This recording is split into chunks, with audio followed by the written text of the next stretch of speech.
Okay, gather your thoughts. Wake up. Chad, you here? Chad the girl dad. Hey, buddy. Um, I don't know. I think I got all right sleep. I got like 7-ish hours, over 7. I know. Sorry, Neil. Had a late night. Had a bunch of things going on.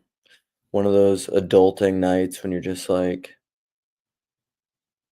my life is not 9 to 5. It's more like this is my most, usually before everybody else wakes up, is my most accessible time, flexible time to do things.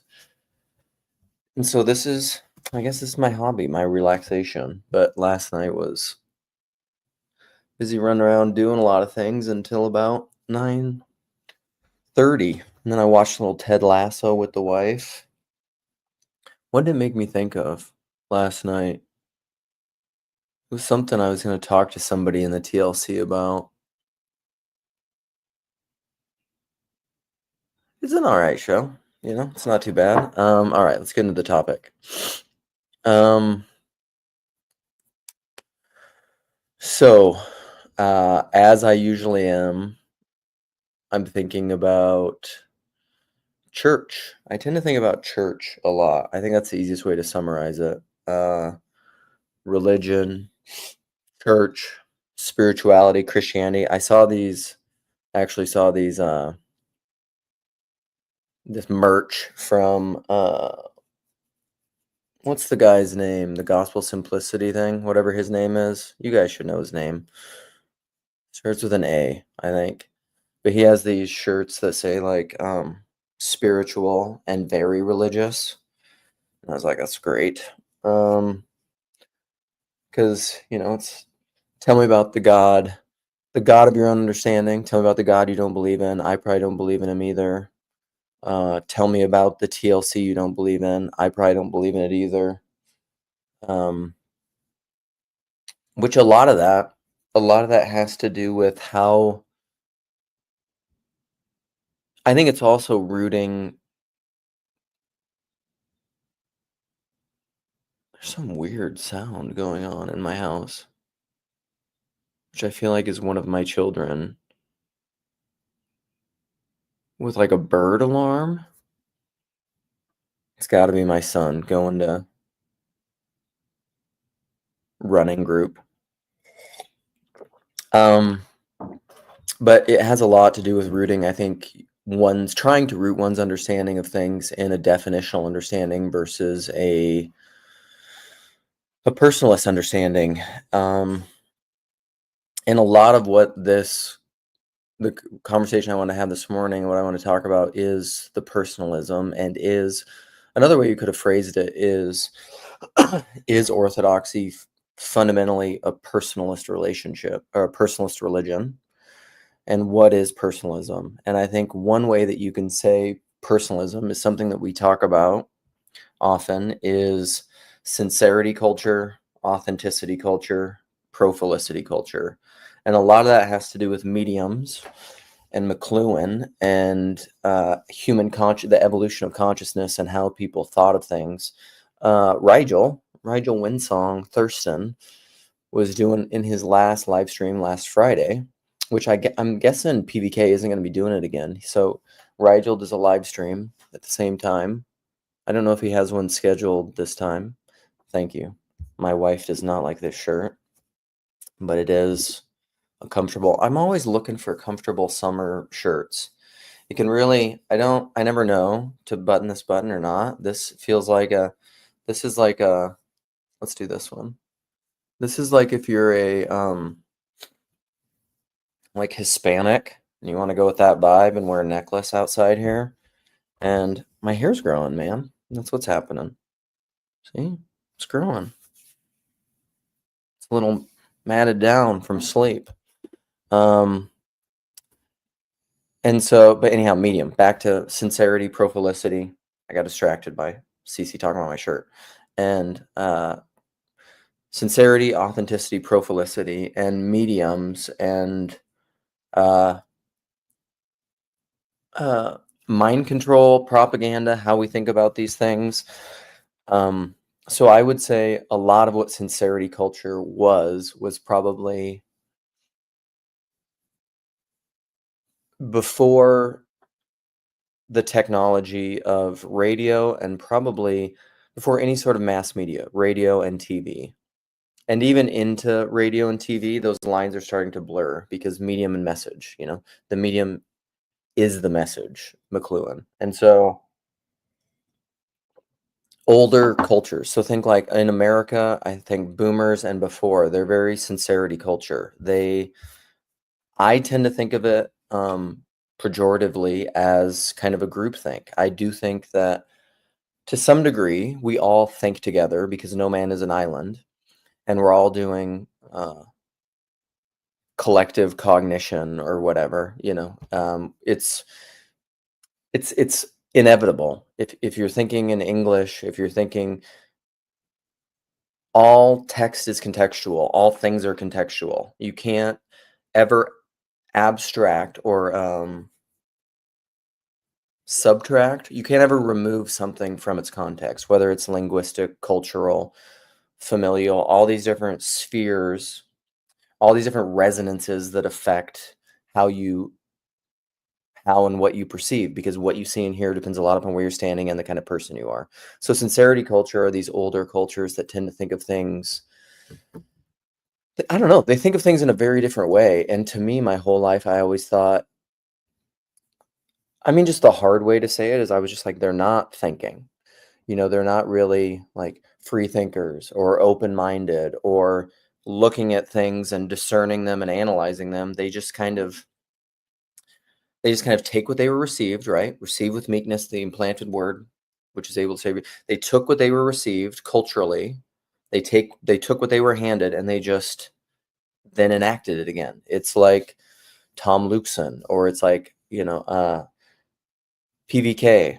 My father was a CRC my grandfather was a CRC minister. My father was a CRC minister. I am a CRC minister. Are any of PVK's sons CRC ministers? Or like my grandfather, my great-great-grandfather was a farmer. His son was a farmer, farmer, farmer, farmer, farmer, farmer. You took what you were handed and you enacted it. Sincerity culture. And a lot of that was tied to, I think, technological mediums.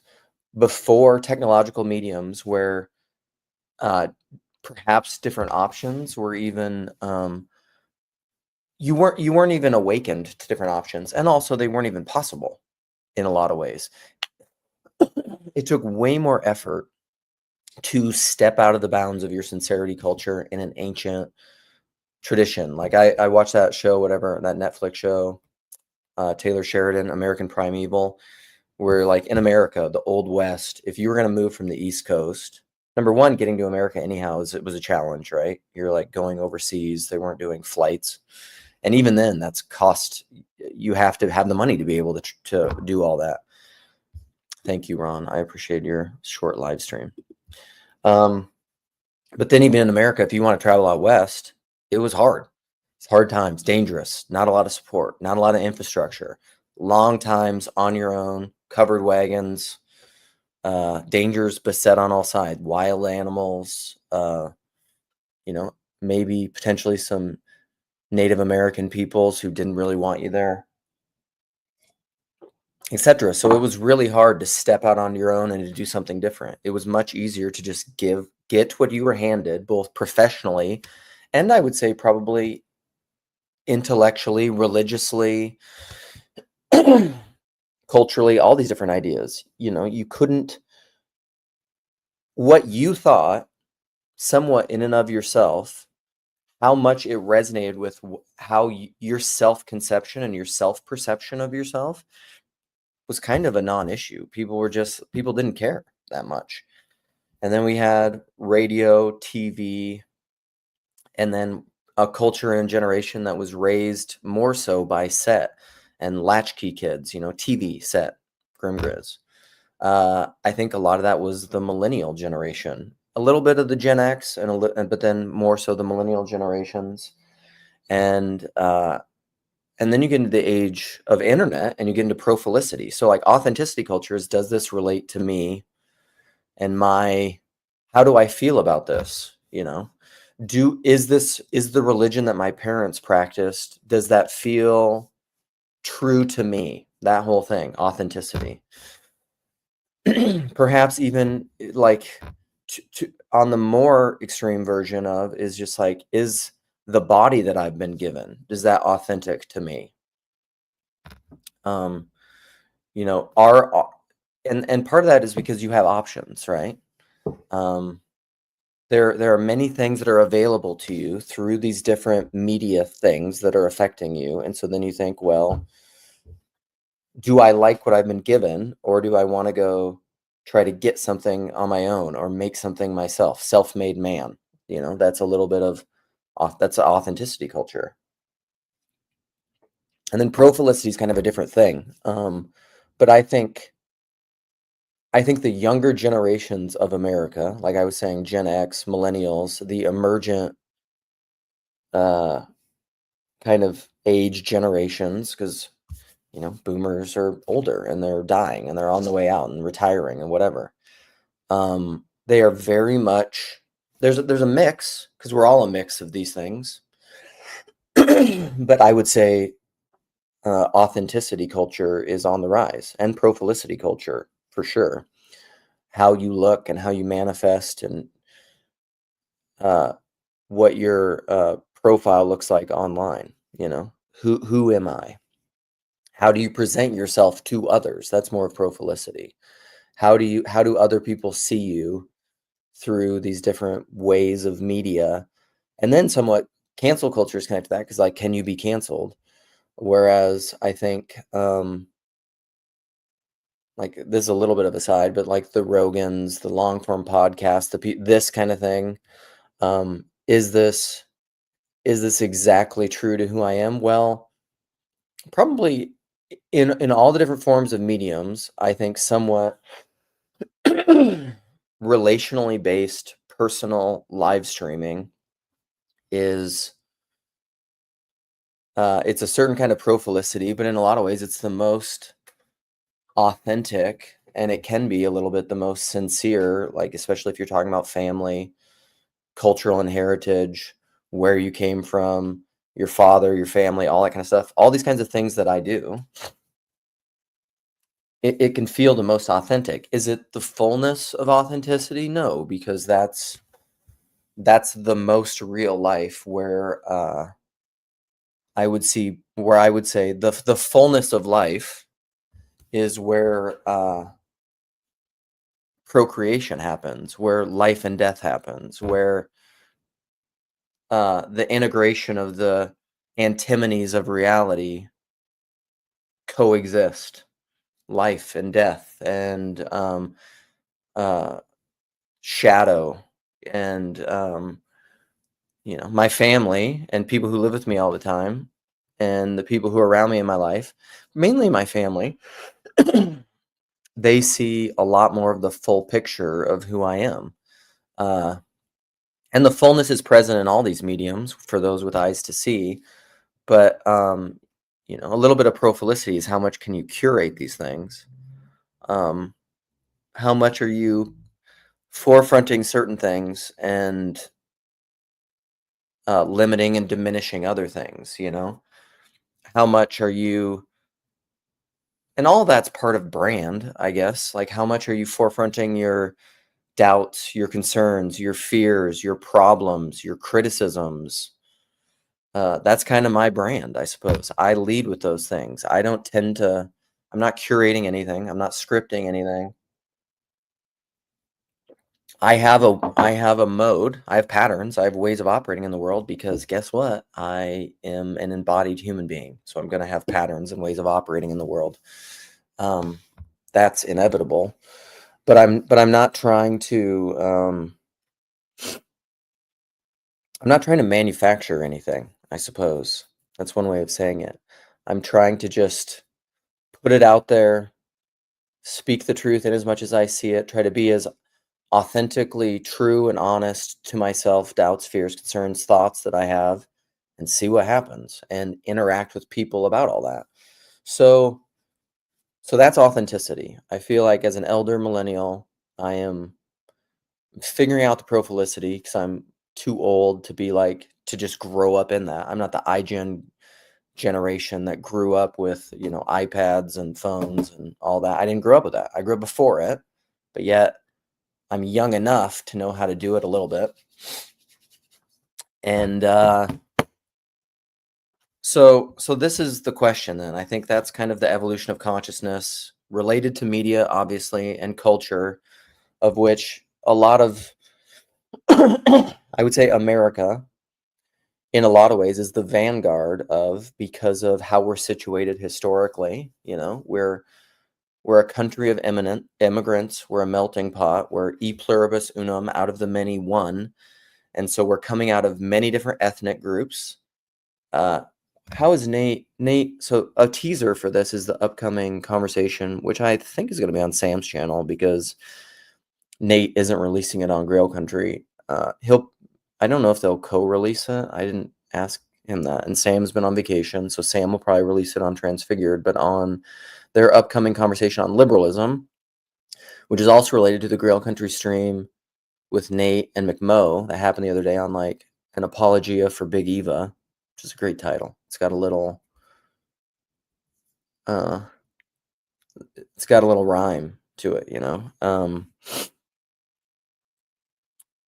I think a lot of us are, while this emergent thing is happening, we're trying to figure out what's going on. Like, what is America?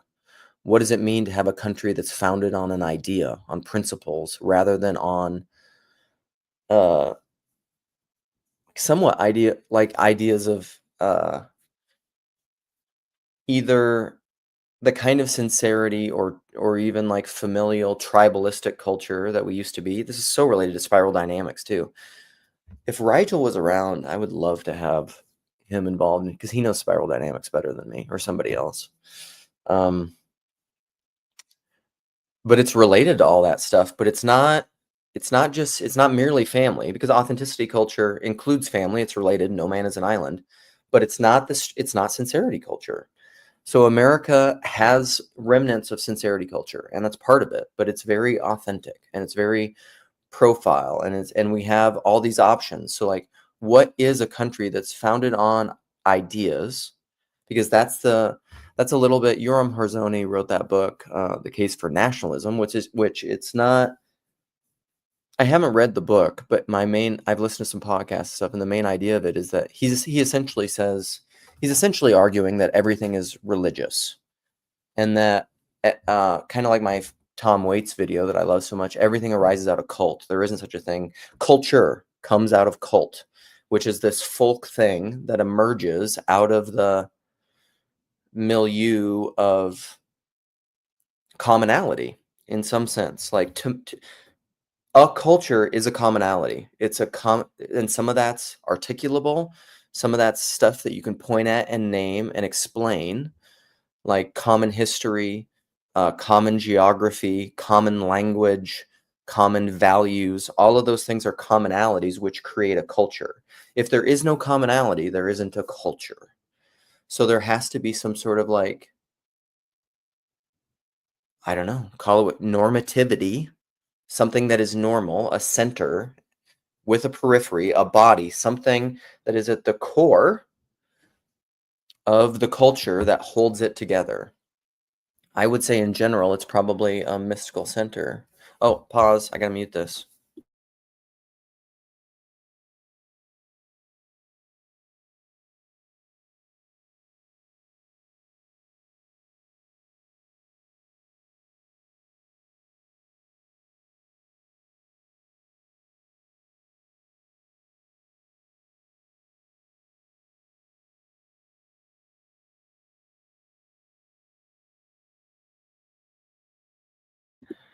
Okay, sorry. I had to say goodbye to my daughter. My daughter.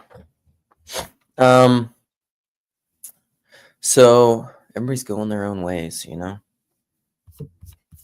You want to compliment me before you go? Say a nice thing? You don't have to. See, look, I even I'm even just like begging. "Oh, tell me something nice." You don't have to, but I love you. And don't say anything. Okay. Where was I? So America, like what is it? We say, what are common like American things, or we're like, what holds America together? That's the thing, because that's religio, right? Religio is religion, ligament. I heard this first from Rob Bell, where I've heard a lot of things first. Have a good practice, see you, babe. Is religio. The idea of religion is it's what holds together, like a ligament. Ligament is something you can't see, but it's what's holding your body together. That is like, I would say that's the implicit, whatever the cultural religion is the implicit thing, which some people are going to talk about and name and try to propositionalize and articulate to certain degrees, to varying degrees. I would say in really old sincerity cultures and like pagan cultures, I don't know that a lot of that was propositionally explicitly named at all. I would say in cultures where the religion was industrial, institutional, and propositional, so like mainly post Enlightenment religion, most post Enlightenment reformational religion, where things became very centered around the ideas out of which America was founded and emerged. You try to really name that stuff, but ultimately the religion is something that is iconic. It's nameable and not nameable. The Tao that can be the named is not the eternal Tao. Uh, per, the person that can be fully named and explicated is not the real person. You cannot. There's an old. I think it's based in a psalm, but there's an old hymn which is just like, I think it's a William Cowper hymn. Does somebody know what I'm talking about? Of like, although what is it? It's something like, although if the whole sky, if the oceans were made of ink and the sky a parchment made, you couldn't write the wonders. It wouldn't be enough to write the wonders of essentially the glories and the beauty of God. But that's also true of I would say almost anything, every grain of sand, but also it's true of every human being. You could talk about, and lovers know this. This is why, we're gonna probably uh, you know, eros, divine eros. Here, I'll show you. Here, I'll show you my cards. Where are my cards? Oh, look, the DBT deck. These are my cards. These are like little. These are very helpful, actually. I highly recommend the DBT deck. They're because they give you, and then you can just pick one and look at it during the day. So let's say, boom. Let me see. Interpersonal effectiveness. Let's just do a little aside. Here we go. The practice of interpersonal effectiveness skills has three primary results. 1, an increase in your sense of self-respect. 2, an increase in your ability to make and take care of relationships. 3, an increase in getting your wants and needs met. In dialectical behavioral therapy, we have 3 acronyms that give interpersonal skills: FAST, GIVE, and DEAR-MAN. The cards that follow break down the acronyms into their components with suggested practice behaviors. So anyhow, these are my cards. I'll show you my cards. I think the future. So John Vervaeke said, which people like to talk about, that the future of academia is going to be theology, right? Didn't he say that? And I think the vanguard of that discussion is going to be divine eros. We talk about agape because, back to what I said, like the fullness of life, the fullness of reality is procreative. To be one of the main ways that I think we are made in the image of God is that we are creators. We are co-creators. I think that's actually this is why the person is the nexus and the locus of all meaning. You are a creator. the nature of perception, the hard problem of all perception, the reason objectivism is stupid, and that you cannot abstract yourself from any and all perception, is because in order to perceive anything and interpret anything, it involves you. If you try to remove yourself from the situation, it won't work. It actually affects things, which is the double slit experiment. So, I went a lot of different places. So my cards is that the future of theology is going to be divine arrows. How long have I been talking? Because I want to open this up. I'm not going to do it that long. We'll see how long we go. So mainly, I've been talking a lot about authenticity culture, America. What is America? What does it mean to be founded on a bunch of ideas? Religio culture. What is the inherent religion? In ancient cultures, that wasn't explicated. It wasn't named as much. It wasn't propositionalized. Now we try to do that, but we also know, because propositionalism isn't true, and the 4 P's of knowing, right? Procedural, perspectival, propositional. Let's see. Okay. Perspectival, propositional, procedural. How many arrows? I don't know. Also, I feel like I know your name.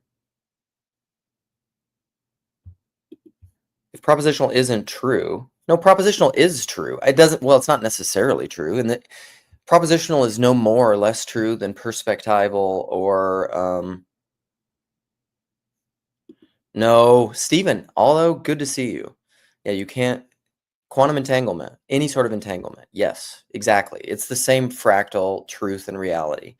I have not read St. Simeon, the new Divine Eros, but I should. Belief is action. That's another way you could say it. That's Jordan Peterson's whole shtick, right?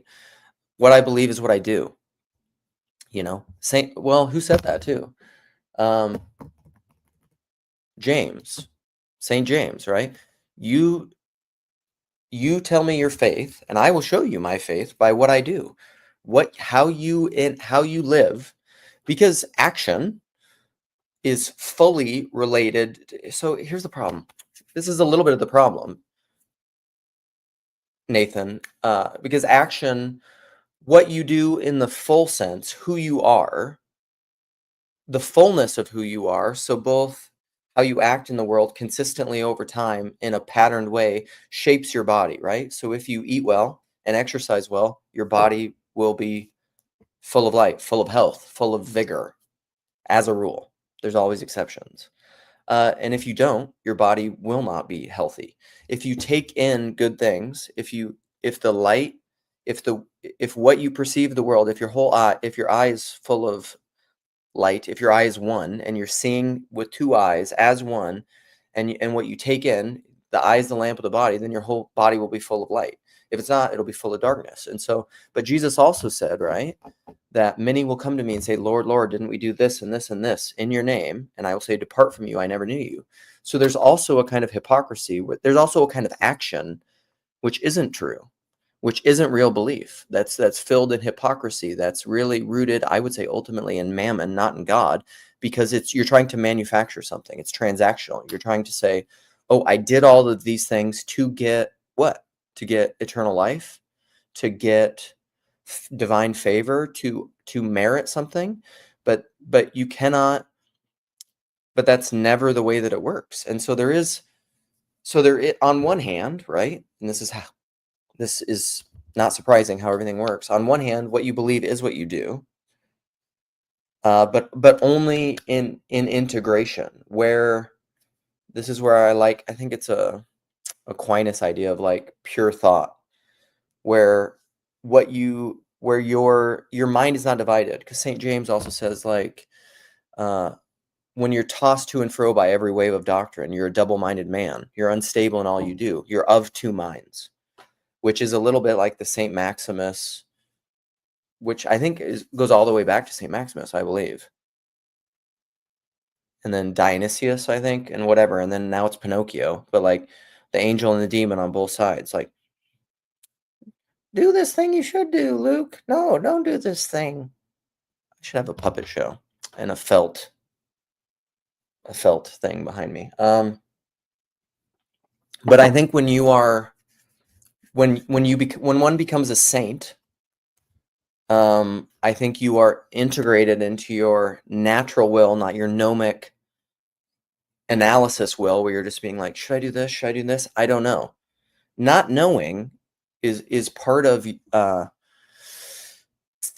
I would say it's part of iniquity. It's part of sin. It's part of missing the mark, because a holy person knows what to do in every situation. They become all things to all people. They are what the situation calls for.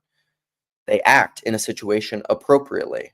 That is what a holy person does. A saint is someone who is God to the world. They are incarnating God to the world, which is what the incarnation is. A Christian believes that Jesus Christ was the fullness, was the perfect man incarnating God to the world. He was exactly what the situation called for at all times. Now, it doesn't mean it wasn't a struggle. That's part of what it was, a struggle. He sweat, blood, and tears, but it was perfect. It was a perfect struggle. Good to see you, buddy. Good to see you. We've missed you. I just watched your recap last night, and I did not follow it nearly as closely as a lot of the other people in the corner, but it's because I was doing other stuff. So, all right, let's get to orthodoxy. So personalism, what personalism is to me is essentially that. It's my friend Rod Hare said it this way. One way that you could talk about personalism is, how do I authentically be sincere? How do I be faithful to what I've been given? Because faithful innovation is the way. I said this to, I think I heard Peugeot say it. I think I stole it from Peugeot in like he was doing a conversation with a bunch of liturgical artists and creators within Orthodoxy, and they were talking about American liturgical art, iconography, churches, and how we should think about that. And he used the term faithful innovation. You need to. This is the tradition, the embodied, the traditional part of what I think it means to be a healthy body is you need to be faithful to what you've been given. However, that's not in my most. This is my most frustrating part of what I think are faux intellectual, immature conservatives, immature conservatism. Let's say it that way, because we wage war not against persons but against powers and principalities. So an immature conservatism. Let's use Chesterton's fence, because every time I criticize conservatism, people talk about Chesterton's fence. Immature conservatism would be like, and this is like a hardcore traditionalist sincerity culture that takes no mind for innovation or faith or like authenticities. They'd say, okay, there's a wall in the field. We don't take it down because we don't take it down. And our ancestors gave us that wall, and so like we don't take it. We just leave it. We don't even question it. We leave the wall there no matter what. Absolutely.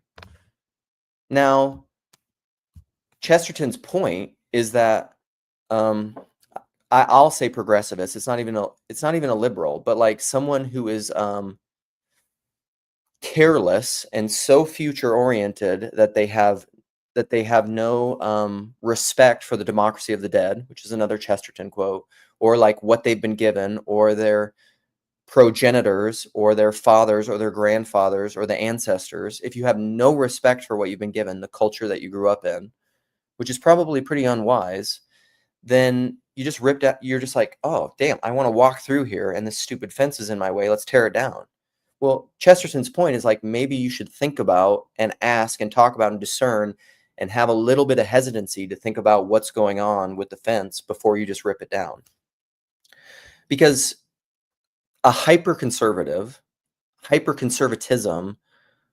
is so backwards looking, and I use the term restorationist. They're just like, they're so romantic. They just think all the good was behind. There's no good before. The world's coming to an end. The sky is falling. Like what's going to happen? Like, and you can see this historically. Like look back at every new technological invention. People are doing that right now with the internet and AI, and they're just like, what's happening? It's the end of the world. Blah, blah. No one knows the future. Nobody knows the future. So, like, be wise, be innocent as doves, and shrewd as serpents, right? Think about these things, talk about these things, read old books. But, like, new technologies aren't inherently bad. They're just tools. You know, with every phase of technological development, people were just like, are there more dangers with the kind of exponential processing and speed and fast moving of new technology? Yeah, they're different. It's a different kind of danger. And so then smart, wise leaders need to know how to properly discern that, and then how to integrate it into their own lives, and how to teach younger generations how to do it well, and to be engaging with them, but not in like a mindless, hyper conservative sincerity culture. Like, this is all bad. Young kids shouldn't be doing it. The sky is falling. Boomerality or whatever, like, that's just, it's silly. Faithful innovation. Be faithful to what you've been giving, but also innovate on it. It's the spiral. That's what faithful innovation is. Tomberg, it allows for death and rebirth. In a sense, you're being faithful because you're staying in a resonant spiral to the mystical center, but you're also innovating, which means it has a telos, like you're moving further up and further in. Okay, so then in Orthodoxy, what does that mean? Because, so I've been thinking about this stuff a lot. Like, I was talking to McMo and Seabax. What did Seabax tell me the other day? And in what medium? Did you comment on it? Was it on Twitter? Is Seabax even here? Probably not. But I think he said, I made some comment on the Big Eva thing. I think it was, oh yeah, it was on Twitter. So I made a comment on Seabax's synod, Paul, if you're here, update with Lance, because Lance was following that stuff. Like, Lance was following the synod like he was doing play-by-play analysis on ESPN. He's like, who's a famous ESPN person? I'm not that much into sports. But so they were comparing the Reformed Church in America with the CRC, and they said in the Reformed Church in America they can't force local churches to do things. And I said, that's a better move. I don't like top-down authoritarianism. I don't like either direct and explicit or implicit and systemic. Well, that's not totally true. Well, it is true. I don't like systemic in like an implicit power move, forcing lower things in the hierarchy, so like the synod, to force lower churches to do what they want them to do. Now, there is such a thing as, I think, legitimate culturally enforced things, because that's just that's adherence to the commonality, back to what we were saying, the common centers that we all hold faithful. But the problem is, this is the problem, right? With the whole, many people come to me, Lord, Lord, saying we did all these things, is sometimes the center subtly and invisibly moves. And what we think is the center is not the true center. Sometimes the true center is over here, and we think it's over here. And so then what needs to happen is repentance and correction and moving over here. But sometimes systemically, industrial institutional religions, the center can move over here, and then they want to either directly or indirectly, covertly or overtly enforce people to adhere. And they say faithfulness is the center over here, but it's not. The center has moved. That's not faithfulness. You're trying to make something that's periphery central. And just because you have industrial adherence and confessional fidelity to this thing, maybe that's not actually the center. Maybe the center is really over here and you need to repent, which is why apostasy can come from the top or the bottom. But within industrial confessional religion, we tend to think apostasy only comes from the bottom, and that's just not true. And so, all right, let's just get back to Orthodoxy, and I'll open this up because I've already been monologuing for like 40 minutes. So in American Orthodoxy, is Orthodoxy really a personalist religion where I can authentically be sincere to what I've been given? Now, that's hard in America because it's full of so many converts. This is the Protestant country. Orthodoxy isn't native to here, except maybe in Alaska. You could say Alaska's maybe native Orthodox kind of, because that's where the first Orthodox Christian missionaries went. And I don't think there was really, I don't think there was, because somebody was telling me this the other day, like Orthodoxy doesn't go and like evangelize and establish churches in countries that have already been Christianized. So like when Baptists send missionaries to Russia, Orthodoxy apparently doesn't do the opposite of that. America's a little complicated because obviously it was a Protestant country and it was a Christian country, but in Alaska, I think it was a little different. Like Alaska wasn't really Christianized, and the because like, oh, what's the lecture? There's a great, I've said it many times. There's a really great lecture from Father Michael. What is his name? About Alaskan Orthodoxy and how their evangelism happened there, it's really beautiful.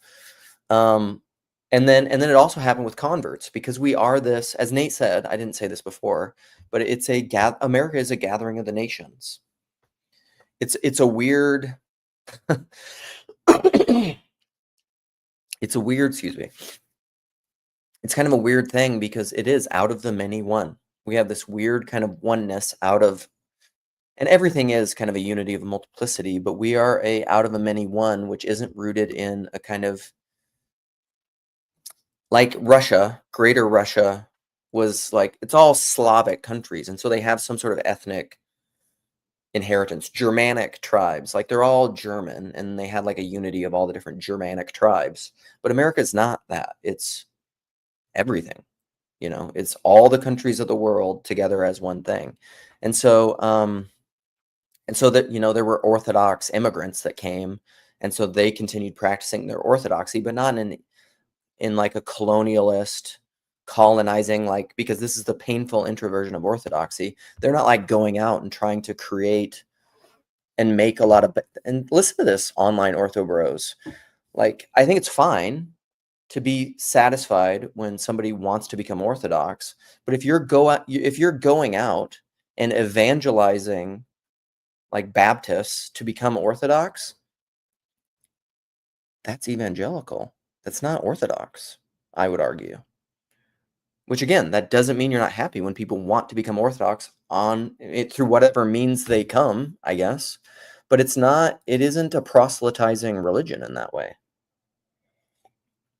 So I've been told, and that's my take on it. So what is American Orthodoxy? So like, I am a convert. Let's just talk about me. I've been going to my Orthodox church for, I don't know, when's my video. I have a video on my channel of like my last day as a Protestant, which is kind of, it's both end, because it was the last time I stopped participatory knowing, there you go, in a Protestant church. And I stopped attending small groups and stopped going to that church and started going to the Orthodox church. And then I think I was baptized in 2022. So I was attending for a long time. And then I was baptized, and I'm fully participating there. And I was talking to Joseph Lambrecht yesterday. He gave me a call. And I said, because back to CBAX, I didn't finish this either. CBAX was like giving me crap in this comment because I was talking about the CRC and the RCA and top-down authority. And people were replying to me. So Nick Rillian said, surely you got to draw the line somewhere. And again, that's, where's the true religio, and discerning that, and where are the lines, and how do we discern that? And I think it's done through authority, not power. And CBAC said, you are EO, dude, LOL. Deacons can't even leave certain proximity without the bishop's permission. And then Nick, I didn't even see this comment yet. You're being mean. He said, Luke is okay demanding borderless boundaries all over the rest of Christendom because he happens to be in the least open tradition. See, I don't think that's true, Nick, because as my priest said, Orthodoxy is simultaneously very formal and rigid, but also open, because it's very conservative. This is my preset, which I love to say it. Orthodoxy is very conservative, but what are they conserving? Hospitality. They are their own thing. And so in this sense, they're conservative. This is the liturgy. This is what people do. This is what it is. And if you want that and you want to receive that and you want to accept it to whatever degree you want to read it, accept it all the way up to the rich young ruler, give everything you have to the poor and become a monk. You can do that in Orthodoxy, but you don't have to. It's not the prescription. This is why I think Orthodoxy is personalist. It allows you to do it to whatever degree you are ready to accept it, while still acknowledging, be holy as I am holy. You know, the holiness that is demanded, McMo said this the other day, is absolute. Not quantitative absolute perfection, but perfection in that what your pure act, what you think and what you do is completely integrated, and you are God to the world. That is what is required in Christianity. Take up your cross, for, my burden is light. So, I would argue my hope, see, like, I'm mainly Protestant because I've been initiated into Protestantism. I've been practicing Orthodoxy, probably poorly, but who used to say that all the time? What was the show? Chris Pacou, you know, what was his little thing he used to say? But he's like, I'm doing this, but I'm doing it poorly. I'm stumbling forward in the dark. Because that's true. That's everything. Like, I've done different business adventures, and you never know how it's going to go. But what are we all doing? We're stumbling forward into the fog blindly and trying to act in a way with these unknown things that hit us in a way that is the best that we can do in the moment. That's what everybody's doing. And so, in my very Protestant conversion to Orthodoxy, because I thought it was the best theology, I didn't. See, that's the thing, is like, did I convert for the beauty? No, I probably converted for the idea of beauty, not for the beauty in and of itself. Because like, I'll just speak for myself. Because like, when I go to an Orthodox church, is it beautiful? Yes, in a sense. Is it aesthetically beautiful to my own tastes? No. I wasn't initiated in that beauty. Can I appreciate it? Yes. But I'm almost appreciating it as a tourist.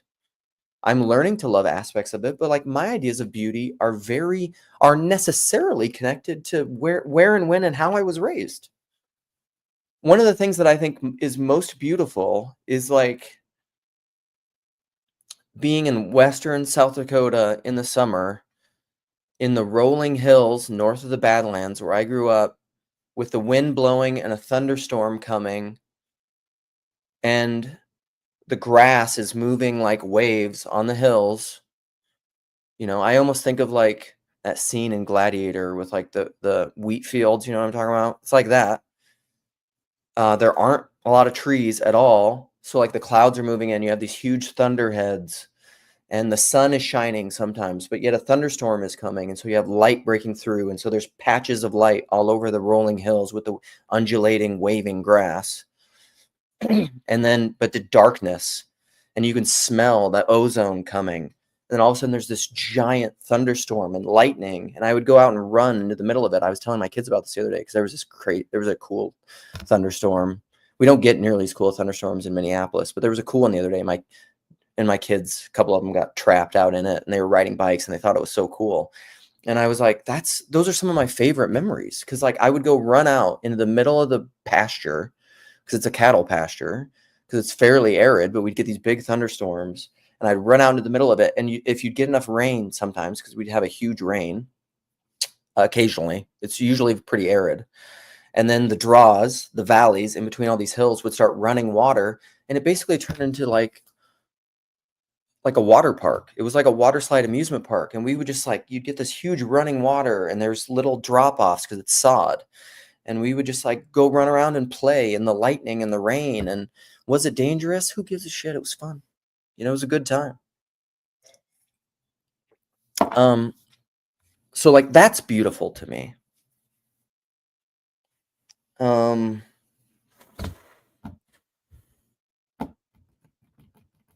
A lot of old like bluegrass country western music is beautiful to me. Old Protestant hymns. Sometimes some of the big evangelical worship songs is pretty beautiful to me. What hits me more emotionally and deeply, is it an Orthodox chant, or is it like some of the songs McMo was sharing with me the other day, or whatever, and like I can't, we're gonna LARP and LARP hard. I could lie, and I could say that like the Orthodox Church is the most beautiful thing that I've ever seen, and the liturgy and the chanting is something that hits me emotionally more deeply than any other Christian experience I've ever had, but that's not true. And maybe some of these I'm doubtful that a lot of these converts are finding it to be that true, that they're experiencing it in the same way either. Maybe they are to some degree, because I am to some degree too. It's not like I don't appreciate it, but like in the same way that I see like some of these older Orthodox women who've grown up Orthodox their whole life, where it's been connected to their family and their culture and their tradition, and they've been going to church every time since they were young, and it's connected to so many memories and ideas for them. And then at certain holidays and high feast days and traditions, I'll see at different points of the liturgy, and I'll just see like a woman weeping in the front who's like a cradle Orthodox. Is Orthodoxy hitting me the same ways it's hitting her? Absolutely not. How could it? Now, is it like, why? And like some Orthodox probably won't even like that I'm saying that, but like, why is that threatening at all? That's just obviously the way it's going to be. If we don't really, on one hand, you say like you don't really know anything except through initiation, and then you say the experience of this Orthodox Church is the most beautiful thing that I've ever seen, when you haven't been initiated in that tradition except for like a few years. I mean, come on. I don't buy it. I mean, I think it's a little bit of LARPing, or you're faking it until you make it, which is also fine. But I doubt the degree of accurate self-awareness that you have. That's what I'll say. But again, my lower back tattoo, only God can judge you. And I don't, at the end of the day, I'm just talking about this. I could be wrong. This is one of the things I like about Rogan. Like, I'll disagree with myself in my next live stream. I'm not like speaking ex cathedra. So what is American Orthodoxy going to be, which is primarily a bunch of converts and then a bunch of sincerity culture immigrants? And what does it mean to be Orthodox? I don't know. I mean, it involves participating in the sincerity of what you've been given, but what does it mean to authentically be sincere to what you've been given as an Orthodox convert? I don't really know. All right. I'm trying to figure it out. So I will, I'm going to post this. People can come in and chat. I'll commit to going at least a half hour, 9:30. We'll see if we go longer than that. Also, sometimes I feel like I will. Also, sometimes I'll just leave it open for people to chat, but I don't know how much I want to do that, because I've realized in talking to like Ethan, our own Ethan Kahi, that I like the way that I run my own streams. And I like that I don't want them to be merely intellectual. Sometimes people do streams that are just intellectual and it's debate and it's all that. That's fine. I want personal streams. I want to be a little playful too. I don't want to just be out ideas. So anyhow, we can play. Let's go. Alex, Nathan, what up? Hey. Hello.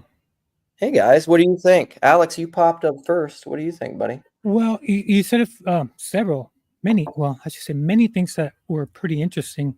And one of the things that you did say, you mentioned offense, and you mentioned that sometimes people, so this is a metaphor, as I understood it, people rush sometimes to demolish offense without understanding what it's holding out, what the boundary that it's, What it's I mean, it doing. was designed Yep. for a reason. It Yep. has a purpose. And sometimes people want change just for change's sake without knowing all the ins and outs. And what I'm saying is maybe we might be too fast to demolish something that might be very important. Now, the other thing that I'm going to, so I like that idea, but with that in mind, you mentioned propheticity, which is the kind of era that we're in right now. I mean, we're doing this through the internet. So, as far as how we are perceived versus how we are in real life, might be two Mhm. different things. But, and you mentioned Protestantism and Orthodoxy. And the one thing that, so to tie it in with the fence, the one thing that I've noticed, because like I said, even though I've been a Christian, some people would disagree whether I'm a Christian or not, but for over 10 years, and I've been trying to make my way as far as what is Christianity. I was raised Catholic, and I'm not opposed to hearing from Orthodoxy, but the one thing that we have to accept is history, right? And the history has been changing and will continue to change. So in the States, when Europe came over to this continent, they brought over religion. And you said that it wasn't orthodoxy, um, Mhm. right? And it was founded on Protestantism mainly, Catholicism as well. But what I'm saying is, they brought over what most people think the scriptures that are very important because they're the ones that have the message of the gospel. So for decades after decades after decades, people were being introduced for the very first time to the gospel, right? You can find out what's in the letters to the churches, right? To people, as far as what Peter said, what James said, what Paul said, and what Jesus said Okay, mainly, right? Alex, sorry. So I didn't want to cut you off just for a second because I want to address something. Okay, I added a couple mods of people that I know and trust. Guys, knock this off in the comments. Seriously. Number one, I would ask moderators to silence people or put people in timeout. If you're judging people's intentions, you don't know that. That's hubristic. It's mean. It's bad faith. You're not Steel Manning. You're definitely not Star Manning. I'm not following all of it. I don't know exactly what's going on. I don't seriously, if you just want to if you're going to do a zero sum winning thing in the comments and just be bickering, please go away. I don't want that. It's a bunch of noise. That's not helpful. So please don't do that. And moderators use the ability.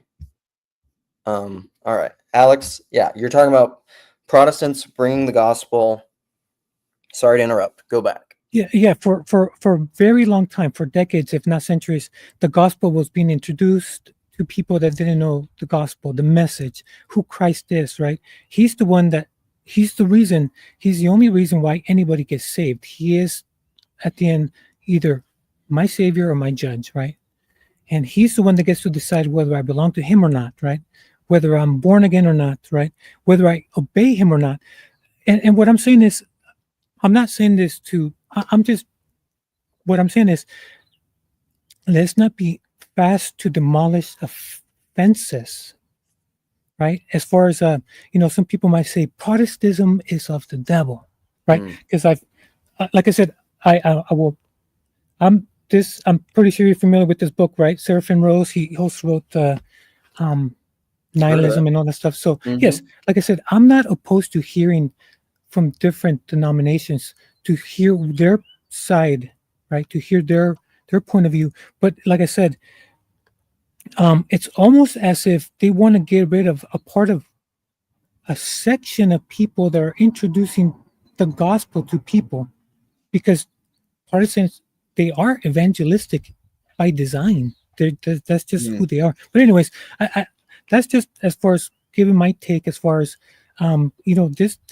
this happened for a long, long, long, long time, and this where we're at right now would be way different had it not been for the gospel being preached here in the States and in many areas. So, like I said, Yeah. not to, maybe we're all right. Maybe Jesus is the savior, and it doesn't matter if you hear it from a Catholic, an Orthodox or Protestant or whatever. Because after all, it is not me or you, or we're not the ones that get to decide. We're not the one, but we sure are trying to keep people from hearing the gospel in some way, shape, or form, whether we know it or not. So the whole thing about fences is like, they keep things out, they keep things in, and maybe we shouldn't rush to demolish some fences. Sure. Yeah. Good points. Yeah. I have thoughts about that, but Nathan, what do you have going on? I see you. I don't know I'm not following all the comments, but anyhow, whatever. Nathan, what do you think? Why'd you come on? I think there's something interesting and weird about American orthodoxy at the minute, right? Which is Okay. not to say it's all bad, but it's very something that concerns me a lot is the connection of American orthodoxy to nationalism. Well, orthodoxy generally to nationalism in other countries, right? But then what the mechanisms of the spread of the ideology are in America and what context that's in. So my view, and this is not to undermine orthodoxy. There's many very good Orthodox theologians out there, right? For example, and I like Orthodox theology when you engage with those people. I'm talking about Mm-hmm. what I see online in terms of the spread and how it's kind of progressing and making its way is people who have very extreme political views, and those political views seem to align with the political views of the um, churches in nations where those churches are very heavily controlled and aligned with the geopolitical aims of those countries. And the spread seems to be centered around those culture war issues rather than centered around what I see in the gospel as like a message of um, the universal Christ and raising up the weak and justice for people who can't seek justice for themselves and all those sorts of things.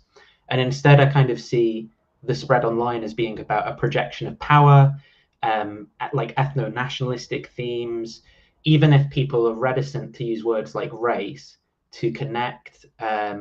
Even if they discuss it culturally, they'll just be like, yeah, well, it just so happens, the white culture is the right one or something like that. And this is not me saying that you guys are doing this right at all, Yeah. because I've not seen that. But this is what worries me about the main popularizers of this stuff that I've seen in American culture online. And I'm just like, my hope is that people who are going down this route will not persist in a theology that's kind of like has a lot of those themes. But I am just worried about Americans. This is what I see with like the evangelicals, for example, where they've kind of not deconstructed their evangelicalism and the sort of fundamentalism that might be in there, or in group, out group attitudes, and a whole bunch of assumptions that might be resistant to the truth about history or something like that, because it was needed to have this kind of very narrow worldview. But now they've just kind of like added in the church fathers and incense with the exact same attitudes, and they're still, reading the King James Bible or something, and it's just the exact same thing, but with a connection to deeper history now or something. And I am worried about that aspect of American Orthodoxy. Yeah. Well, I mean, in a lot of ways, same. That would be a lot of the criticism I have of all that. But I think my hope is that, even in talking to priests and people that have been Orthodox for a long time or their whole life, they would say that one of the strength to be blessed is to be cursed as well. So one of the strengths of Orthodoxy is that it's very slow moving. They don't take down fences very quickly at all. I mean, it might take millennia. And so all of these, like, for lack of a better term, the fundamentalist type Eastern Rite evangelical converts to Orthodoxy that have some sort of like, whether or not they're Christian nationalists or they want to make Byzantium great again or whatever, um, they are not going to quickly change Orthodoxy, because that's not what Orthodoxy does. I mean, what Orthodoxy is going to be, from the priests and the structure and the tradition that they've been handed, it's going to be like, okay, what you should do is you should take the log out of your own eye. You should practice. You should go to liturgy. You should do your prayers. You should, I mean, a lot of people would say, Orthodox people, I mean, this is different because I'm just live streaming and I'm talking about things that are passionate to me, but I'm not, like, this was even a criticism of Peugeot. I'm not deeming to teach people. I'm not proclaiming to teach people here. I'm just talking about my ideas. So like, even someone was criticizing Peugeot recently, or a lot of people, in X, because of his Blue Mosque tweet. He said something like, are you familiar with that? Where he said, like, he went to the Blue Mosque. The Hagia Sophia or something, I thought. But... Yeah, which apparently I found out, I think Matt C said the Blue Mosque isn't actually the Hagia Sophia. It's close, but it's based in they got a lot of the art and structure and all that from Byzantine art and from the Hagia Sophia.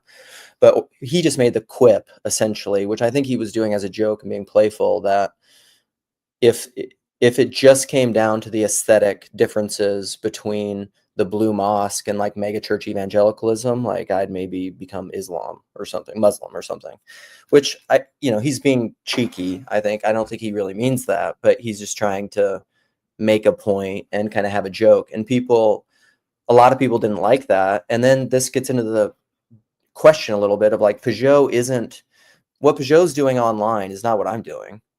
Like, he is teaching, he's starting academies and things, and he, I think to some degree, has approval at the bishop. And so like, when all that stuff starts happening, you're under a different kind of authority in a different kind of a way. And so, I mean, I don't know what's going to come of that, but like, I thought of that because one of the things that often is said within Orthodox circles is that when you convert to Orthodoxy, you should probably just keep your mouth shut for about 7 years. Go to liturgy, say your prayers, and you should probably just be quiet. So I mean, that's possibly right. I think though, yeah. What I have seen, for example, right? So at the minute, I mean, I'm not saying that this was a good thing. I had a horrible discussion with Andrew Wilson, right, the other day. And so now I feel that because of how negative and bad that whole thing was, I kind of have to put together a video going through a lot of, my criteria for what fascism is, claims that he's made. And there is this the like unbelievable British Andrew Wilson guy? No, an American guy who's been promoting sort of far-right politics and Eastern Orthodoxy online for the past few years. But I don't know if I know who this is. Anyhow, sorry, keep going. Well, part of my doing this is I've had to go through a lot of podcasts to pull out like quotes of things that he's said, right? And he has talked about like I don't even like he's talked about like raping his wife and then enjoying it and it makes him feel good. He's talked about in racial terms, like how the blacks think is this homogenous group. He's happy just calling people retards on, that they were talking on Piers Morgan with Danny. It's like, oh, you're a retard. He said, I hope you get AIDS at a gay gangbang and stuff like that. Like this is a person who talks like this, but because it's promoting, there are people, of course, who provide pushback, but a lot of Orthodox Christians in America are like, it's great because he's growing the church and he's riding the wave of this popular. This guy's Orthodox? Yeah. I would think, I don't know. It's so hard because like I said, I'm still, if you only know things through initiation, I'm still largely pretty Protestant. I've been that most of my life. I've been attending the Orthodox Church for 7 years. I can't, and even if I had been cradle and going and being Orthodox my whole life, Orthodoxy doesn't have, like, even the idea. It's a very Protestant, even I would say largely Western, because it's even a Western church idea to just be like, what is the Orthodox position on X? There isn't such a thing. Yeah.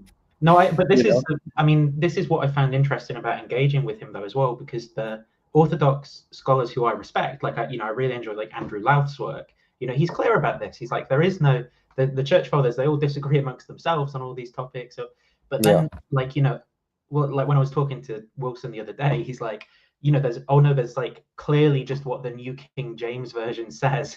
And I'm like, even the fact that it's the New King James Version that you're using is like so historically, I don't mean to make this about just like moan about him or he's not here to defend himself, but I just mean, to me, it's so transparent that this is like just fundamentalism that has now got like a kind of ancient garb dressed around it. Like it's the same as the KJV onlyist sort of fundamentalist evangelicalism, but now it's like, now it's older and deeper or something.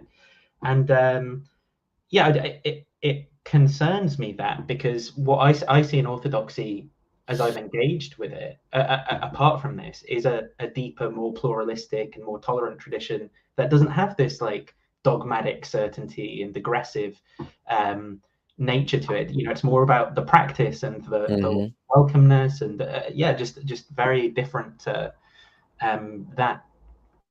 So I agree with you largely. What I would say, I think so much of this stuff comes down to temperament and even, okay, may I make some just like personal observations of how I see you and your personality and what I think drives you? So I think in my experience with you and observing you through the corner and getting to know you a little bit online, I see you as someone who's I feel like you have a very deep sense of care and justice for the world. I actually want to I would love to send you this article just to see what you think of it, because dang, is Nate here? I'll figure out how to, put in the private chat or something, an email. I'll figure out what it is and send it to you. But it was an article recently that Nate shared with me, and I thought it was brilliant. And it was contrasting what I think is a Christian ethic with what I would say is kind of a bastardized and idolatrous ethic that has arisen also out of Christianity, which primarily views morality through the lens of justice and injustice, versus probably what I would say is the broader Christian moral ethos of love, which is almost impossible to condense into something more simple that you could easily prescribe and formalize. And so how I see you is like, you strike me as someone who worries about these things broadly. So like you see someone like this, and then like and I have the same concerns of like these types of people. Like, I don't know this person from Adam, but I'm just taking everything that you say as gospel. And let's say it's all true, just for the sake of argument. I am not the kind of person who's temperamentally inclined to worry about that person, because I'll just be like, I don't know. Like, some people will follow them, some people will listen to them, some people won't. And this is kind of rooted in my personalism. It has nothing to do with me. I can't affect them. He wouldn't even listen to me anyhow if I could talk to him. Like, if I probably tried to go talk to this guy, he'd probably just argue with me and start throwing ad hominems and say like, well, you're not even Orthodox and you're wrong about blah, blah, blah, blah, blah, blah, blah, blah. And I'm just like, I don't need any of that. So I have enough stuff in my life to deal with, so I don't worry about people like that. I think you're right about this. I think where I find it difficult is because this person regularly ends up on videos that get like millions of views where he's insulting women and saying these inflammatory things, right? And so I feel like there is a responsibility to unpack what he's saying and challenge it, because he's often creating this environment where he'll be on these podcasts with like 18-year-old OnlyFans women or whatever, and he'll be like, you're a whore, you're a stupid whore, you need to stop sucking dick or something. And everyone will be like, yeah, go Andrew, that's the Orthodox way or something. It's like, the spectacle of that and how far you can push it is what is driving the content. And I had to look this person up because I was just like, have I seen this person and I just don't know them? So it's this guy, right? Yeah.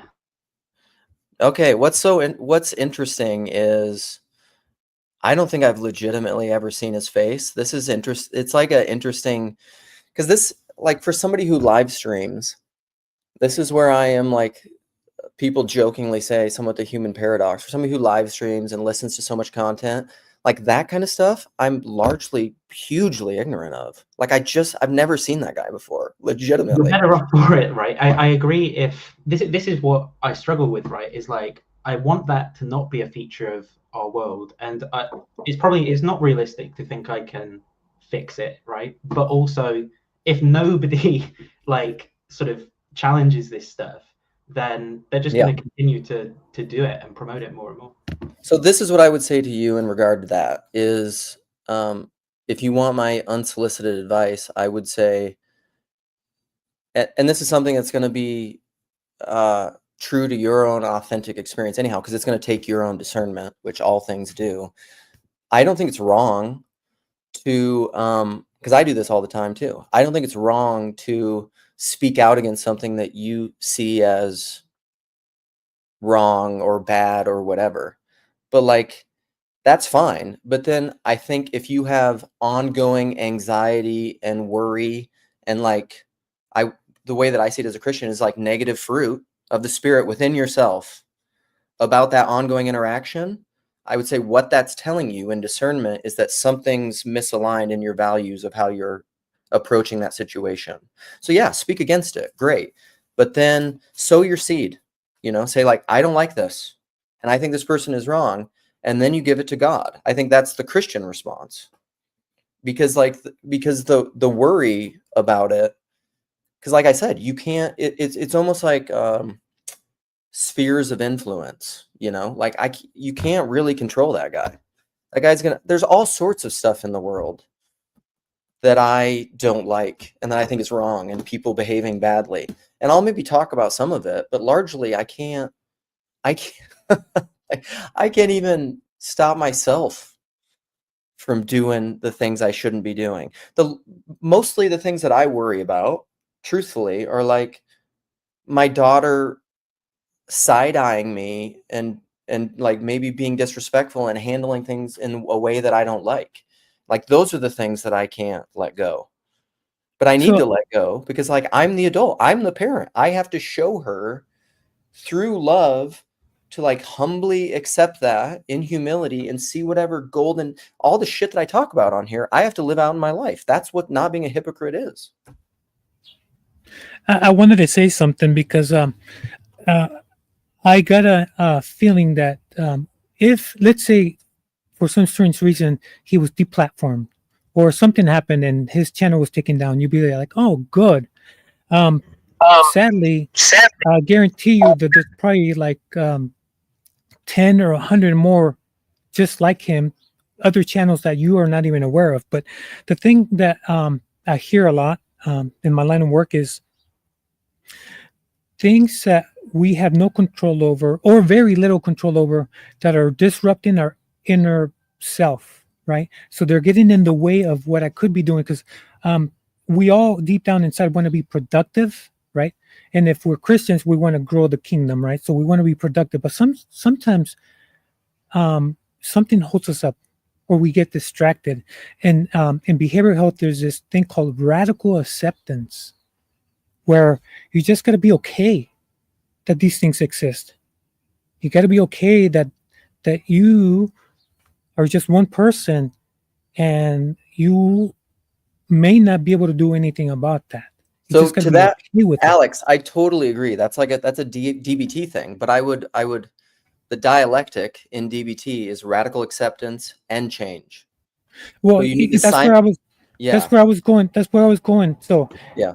If you allow me one more minute. Go ahead. So, like I said, is understanding that you're being distracted, and there's something. And the reason why you're being distracted, because obviously you find this important. But the question you got to be, I should, because I'm probably doing this myself.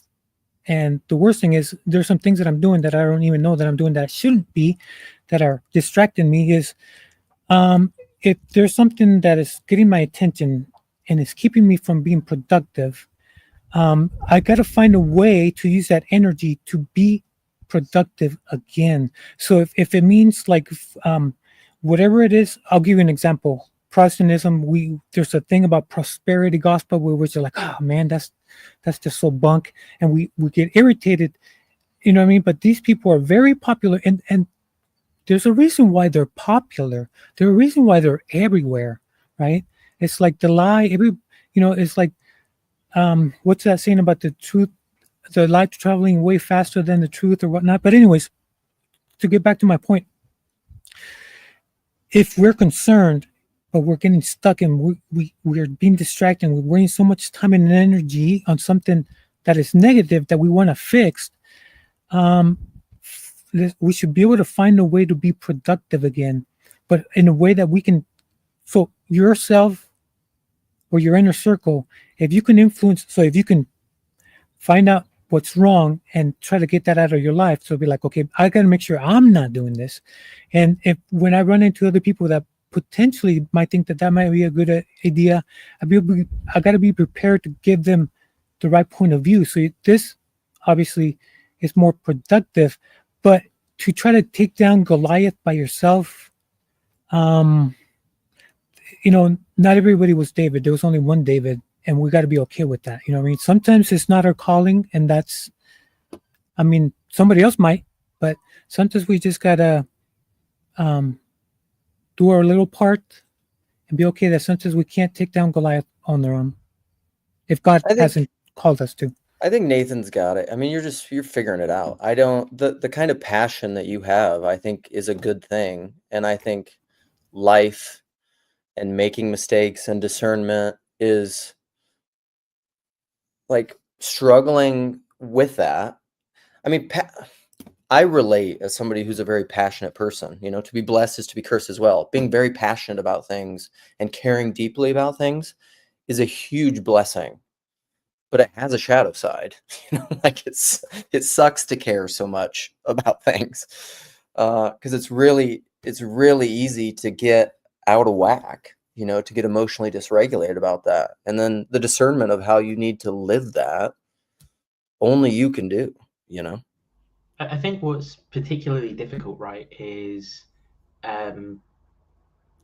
engaging with Christianity and the gospel and seeing, look, it's confusing as hell as it is. And then the one thread that you can get out of it with any clarity is the sort of moral message and concern that Jesus has for the poor, the needy, the helpless, and justice for the weak and things like that. And there's all these like impossible demands, right, that Jesus essentially makes of everyone and the people he comes across in terms of following him and what that looks like. And then it's when, that's all difficult. The making sense of it all is difficult. But then there's this thread of hope and trust, right, that you hold on to and try to act upon in your life. And then when you do it, you get an influx of people with pictures of saints in their profile pictures and crosses and Bibles calling you gay, autistic, faggot, lisp, atheist, and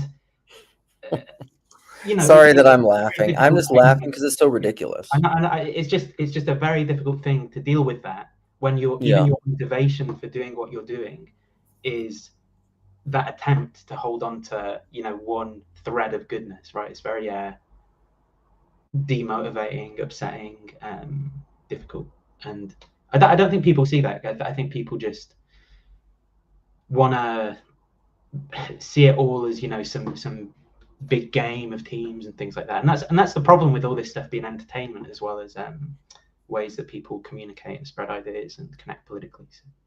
There's so Denise, get in here before we shut down. I want to hear what you have to say. I don't know where you went. I muted you because your audio is always weird when you're not talking. But there's a great song that I love from Dave Bazan, who's like a deconstructed ex-Christian. He was a huge Christian music artist back in the day, somewhat. Pedro the Lion was his band.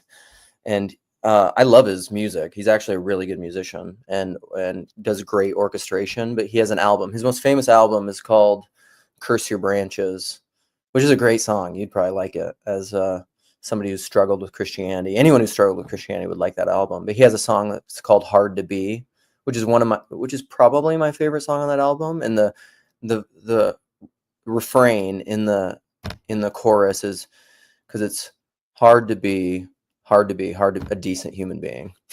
Like it is, man. Super hard. Denise, what's up, my friend? What do you have to say? Oh, I'm gonna unmute you. Try. There. Okay, you're good. I'm sorry. Yeah, I forgot to automatically mute when I came in. I'm trying a different camera now. Maybe this one is better. Is it a little bit less echoey? Mm-hmm. It seems fine now. Yeah. Okay. Okay. Yeah, earlier you were talking a little bit about Jonathan Peugeot, and there was also some back and forth between the screen and the chat about evangelicalism and orthodoxy. And I wanted to put my 2 cents in on all that. Number Wonderful. one, I resonate with Jonathan Peugeot because there's a deep ethnic background to all of this that doesn't really come across in all the theological discussions. And I see Orthodox converts and even what you might call native Orthodox priests and so on speaking in social media, but they're adopting the model of what I guess you might call American neo-Protestantism to distinguish from Martin Luther and his original reformists back in the day. That's mostly a verbal thing. The whole Protestant thing is mostly a verbal thing, but the cultural chaos or collapse that we're going through in the world today involves the fact that verbal dominance is passing. And you see it in the non-Christian world with all of these really weird artistic movements that are anti-rationalism and all that. And so the drive into orthodoxy is what people don't really think about. The difference, okay? When America went all materialistic, really we became as materialistic as the Marxists, but we did it in the capitalist form. One of the first things that happened was the destruction of the parochial school system, not because of doctrine and religion, although that was always going to be part of the argument as to why it happened. What was really going on was the destruction of alternative cultural language, because every parochial school in America taught a separate language of its own ethnic group and then in English. We had a half day in French and a half day in English in my school. Now, in the French half of the day, that's where we learned religion. We didn't talk about it with the teachers who were teaching mathematics and reading and everything else. We also learned reading among the French. We learned our religion. We learned art, mostly from the French teachers, the ones who were majoring in the French. And I think, I don't know for sure, but from what I understand among my friends, I had friends who went to the parochial school of the Polish parish. They did something similar. So the culture of the ethnic group was maintained separately from the Anglo. Then in the 70s, within the church, it came through the Irish side. We had an Irish American bishop, and the Vatican II was led by Anglo and Irish movement within the church. Now, I was talking to an Orthodox, a native speaker, priest in YouTube a few months ago, and I asked him about that. I said, did the Orthodox go through anything like the Vatican II? And he said, no, they did not experience the iconoclasm because the destruction of our churches was huge. Now, get back to Jonathan Peugeot. His art, while he's presenting it in an Orthodox setting, it's because that's one of the few safe places to do sacred art. As a French, my church was like a small model of the Parisian cathedral. And we had the great oil, we had St. Mary Margaret, the one who did the Sacred Heart of Christ, because it was the Église du Sacré-Cœur, the Sacred Heart Church. We had a huge, beautiful oil painting over the altar. We had all the imagery. We had false marble pillars. The false marble pillars were painted. Everything was built by members of the parish. My grandfather was a steeplejack. He so the art is totally engrossed in the culture. And at holidays we used to go to each other's churches. You could sense the Celtic Irish decor in St. Louis Church was incredible. Their nuns were known as the mean ones. Our nuns were called communists because they were love and peace, and during the anti-war movement we were all into that. The Polish nuns, we didn't even talk about the Polish nuns because they were still fighting communism. We were all engulfed in that. We had prayers every day for Cardinal Władysław, that I can't pronounce it, the Polish cardinal that was in the communist prison in Russia.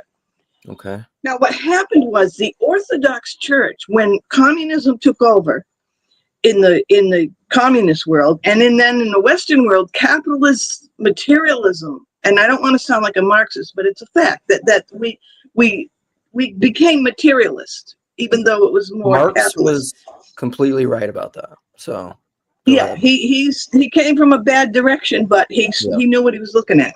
Yeah. And what happened was we all fought with it and absorbed in it, whereas the Orthodox went totally underground. Yeah. You were either totally communist or you were gone. So the ones who survived preserved everything in an underground capsule, like a Noah's Ark of religion. So now they're coming out, but they're coming out into this post-materialist world. And getting back to Peugeot again, I love him because it's like family. Most of that part of my family is gone. I mean, the older ones have all gone ahead of me, as they should, because I am 72. And like French Catholic side, you mean?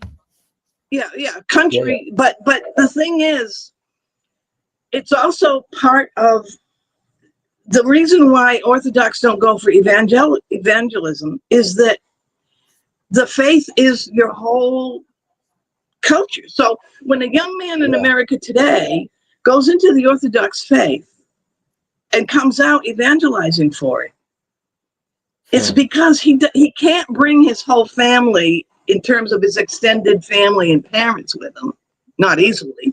And even if he does, then they're just going to bring the Protestant, neo-Protestant, Novus Ordo Catholic thing with them. So it's a real struggle. And and I often wonder about that. It's like we're looking at something that is a good lesson for what we all face in the world for post-apocalyptic times, because what parts do we keep in that time capsule that we're going to be able to open after the chaos is finished? Now I'm going to go to my coffee and mute. No, thank you. I actually think I just want to get Alex's closing thoughts, and then I thought that was really good, Denise. I'm going to go back and listen to it, actually, because I think your historical analysis of the different religions and what was going on, and particularly I thought all of it was good, but even the school thing of, I don't know, because education is a lot of my intellectual enlightenment was tied to education, and I think what you articulated about the parochial schools and then moving into general public education is, she went to tennis, was really good, because it's almost like education as a monolith, which is not education. So anyhow, Alex, what do you think? Well, I did enjoy the history, especially when it's a personal history. And like I said, I'm not opposed to listening to different sides because I'm still trying to figure it out. So I don't have. It's not like I'm trying to it's not like I have an agenda like, oh, it must be this or else, or you know what I Mhm. mean.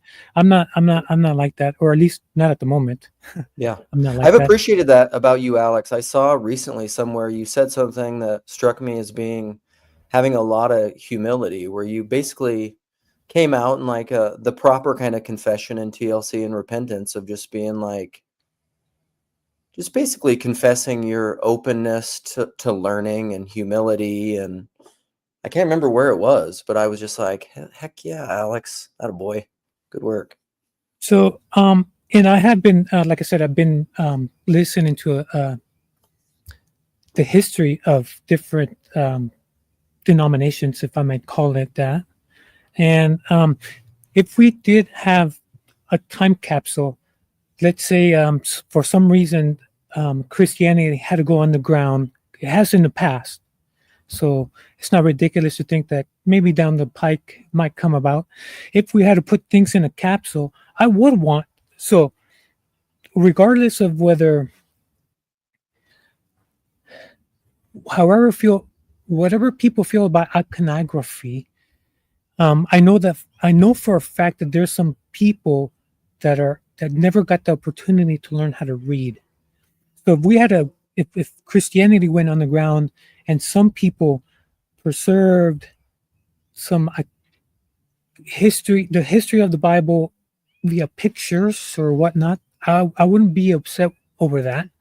And if some people try to handwrite the Bible because they did away with the Bible, so to preserve the word, I wouldn't be upset over that. And if some people really try to jot down the verbal traditions from the apostles or whatnot, which I think to this moment we do, but we don't. I guess you can have the ecumenical councils like all the in and outs. I wouldn't be upset over that. If we had to rebuild again once kind of like with well, and anyways, I don't want to deviate. So I wouldn't be upset if different camps preserve different things, and in the end, you had to choose all over again, and you had all these avenues to pursue Christianity. At the end of the day, it is not people that save people, but it is people that introduce Christ to the world and who he is and what he wants from us. So in a way, we do need people. But let's not forget the most important thing. It's about Christ. It's not about, am I of Apollos or am I Paul? No, Paul, he's the one that bypassed, that nonsense that was in the Corinthian church and all that stuff. Like I said, hopefully we keep an eye on the prize and we don't lose so much time fighting instead of being productive. Nice. Thank you. Denise, will you close us out? Give us a final word.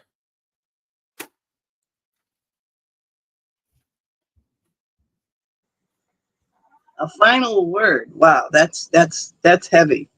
No, it doesn't have to be. I think the final word is patience. Like when I see people convert, I see an eagerness to embrace what they are attracted to. And you have to be very patient with yourself because there are sometimes people don't even know why they're attracted. And I've got a lot more personal history because I had a dear friend who died in 2000 who converted to the Ukrainian Orthodox Church. And he was another old country, New England French Catholic who had gone, as I did, went into Pentecostalism in the aftermath of basically it was a cultural genocide of our communities in many ways. And anyway, I don't want to go into that now because this is a final word, but I want to go back into the history of the American movement from the 70s into what we have today. And the Orthodox side, all I have to say is really look carefully at it, not in a negative, but in a positive point of view. Be very patient and open yourself to understanding the unconscious side of why you're attracted, because our Anglo-American neo-culture, it's really a false culture. It's as Luke was saying, we're really a mishmash of all countries in this country. We're tied so tightly to the verbal, which in itself is tied to the ego. And I think patience is really the last word. Be patient with yourself and wait for the community you join to make itself known to you unconsciously. And if you join an established church like a Greek church where they came here from Greece, or Russian where they came here from Russia, you're going to face a lot of pushback because they've been in survival mode since the Great Schism back in the 11th century. So, you know, it's to accept it. It's like you're walking, you're decided to join a pride of lions, and you've got to learn how to relax with the lions and be patient. And that's all I have to say. Oh, thanks. Sorry, was I not muted when I was doing that? I apologize. No, that's okay. My At least it was applause and not a raspberry. it was applause. My daughter was making a smoothie, and you have coconut milk, and it separates out the fat. You got to mix it up, you know, before you open it. So, all right. Thanks everyone for coming. I have children up. I got to move on to the rest of my day. It was really wonderful. Thank you for coming on. Until next time. See you guys.